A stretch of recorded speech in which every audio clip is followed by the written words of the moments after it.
আসসালামু আলাইকুম শেখ আহমদুল্লাহ হুজুরকে। আপনার কাছে আমার প্রশ্ন থাকবে যে আমাদের নবীজির যে স্ত্রী আয়েশা, উনি কেন আমাদের নবীজিকে মানে ওনার স্বামীকেই উনি কেন আমার মনে হয় যে বিশ্বাস করতো না, বা কিছু আহ, সংকোচমূলক কথাবার্তা ওনাকে জিজ্ঞেস করতো ওনার স্বামীকে নিয়ে, এই ব্যাপারটা কেন? এটাকে ওনার অস্বীকার করার কিছু নাই। আপনি বলুন তো, কখনো কোনো আলেমের কাছ থেকে আপনারা এই হাদিস শুনেছেন কিনা? 53 বছর বয়সে 6 বছরের আয়েশাকে বিয়ে করেছে, শুনেননি। আপনারা কখনো শুনেছেন যে নবী গণহত্যা করেছে, বনু কুরাইজার 400 মানুষকে একদিনে জবাই করেছে? শুনেননি। তাদের সাবালকত্ব পরীক্ষা করবার জন্য তাদের প্রত্যেককে ন্যাংটো করে করে গোপনাঙ্গে চুল গজিয়েছে কিনা সেই পরীক্ষা করে তাদেরকে হত্যা করা হয়েছে। কিন্তু আলেমরা কখনো সেই বিষয়ে আলোচনা করেননি, কারণ সেগুলো বললে, সেগুলো প্রচার করলে ইসলামের প্রতি, নবীর প্রতি আপনাদের সংশয় জাগবে, ঘৃণার সৃষ্টি হতে পারে, এলোমেলো ব্যাপার হয়ে যাবে সবকিছু, আর তখন তাদের ব্যবসায় ধস পড়বে। আসসালামু আলাইকুম আরহামতুল্লাহি ওয়া বারাকাতুহু। বিসমিল্লাহির রহমানির রহিম। প্রিয় দর্শক, আজকে এক নাস্তিকের করা প্রশ্নের উত্তর দেব। মূলত এই ইমরান বিন বশির একজন নাস্তিক। তিনি বারবার প্রমাণ করতে চাচ্ছেন ইসলাম, নবী করিম সাল্লাল্লাহু আলাইহি ওয়াসাল্লাম এবং কোরআন এবং আল্লাহর অস্তিত্ব নিয়ে তিনি মানুষকে সহজে বুঝিয়ে মানুষকে যেন ইসলামের পথ থেকে ফিরিয়ে আনা যায়, তিনি বারবার সেই চেষ্টাটাই করছেন। তো আমরা ধারাবাহিকভাবে তার প্রতিটি প্রশ্নের উত্তর আমাদের ভিডিওর মাধ্যমে আমরা প্রদান করব। আয়েশা রাদিয়াল্লাহু তাআলা আনহা থেকে বর্ণিত, তিনি বলেন, যখন নবী করিম সাল্লাল্লাহু আলাইহি ওয়াসাল্লাম আমাকে বিয়ে করেন তখন আমার বয়স ছিল 6 বছর। এরপর আমরা মদিনায় আসলাম। এরপর আমার মা উম্মে রুমান রাদিয়াল্লাহু তাআলা আনহা আমার কাছে আসলেন। তখন আমি আমার বান্ধবীদের সাথে দোলনায় খেলছিলাম। তিনি আমাকে ডেকে নিয়ে গেলেন। এরপর আমাকে নবী করিম সাল্লাল্লাহু আলাইহি ওয়াসাল্লামের কাছে সোপর্দ করা হলো। তিনি তখন বললেন যে তখন আমার বয়স ছিল 9 বছর। যখন আয়েশা রাদিয়াল্লাহু তাআলা আনহা মক্কায় ছিলেন তখন এই বিয়েটা হয় সামাজিক চুক্তির মাধ্যমে। তখন আয়েশা রাদিয়াল্লাহু তাআলা আনহার বয়স ছিল মাত্র 6 বছর। এটি ছিল মূলত একটি সামাজিক ও আইনি স্বীকৃতি।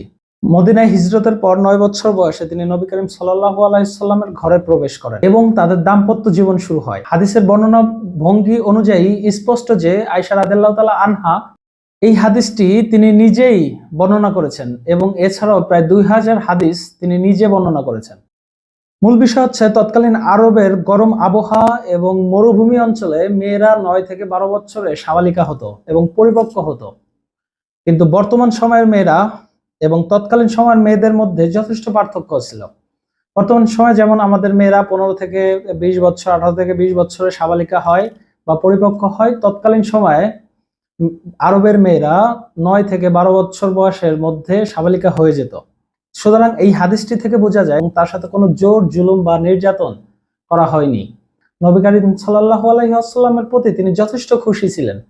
কিন্তু এই ইমরান নাস্তিক এবং এই মেয়েটাকে যিনি প্রশ্নটা করেছেন, তিনি চাচ্ছে, এই ইমরান নাস্তিক চাচ্ছে যে একটা হাদিস বলেই সহজে মানুষকে নাস্তিক বানানো যায়, কিন্তু একটা হাদিস বলে তার সংজ্ঞায়িত করা প্রকৃত মুসলিমের কাজ।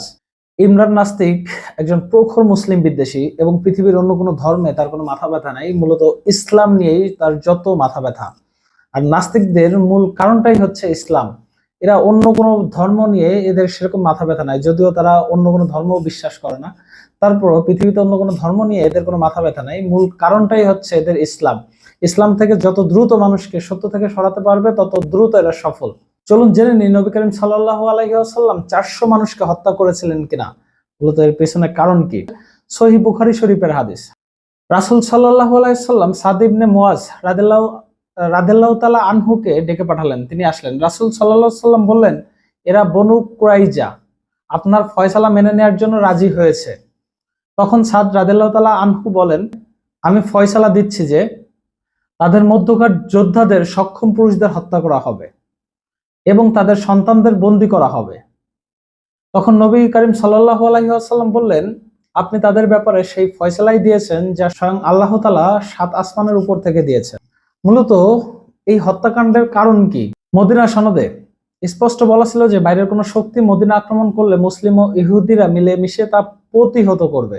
খন্দকের যুদ্ধের সময় যখন 10,000 সৈন্যের বিশাল বাহিনী মদিনা ঘেরাও করে ফেলেছিল, তখন মদিনার ভেতরে থাকা বনু কুরাইজা গোপনে শত্রুপক্ষের কুরাইশদের সাথে জোট বাঁধে।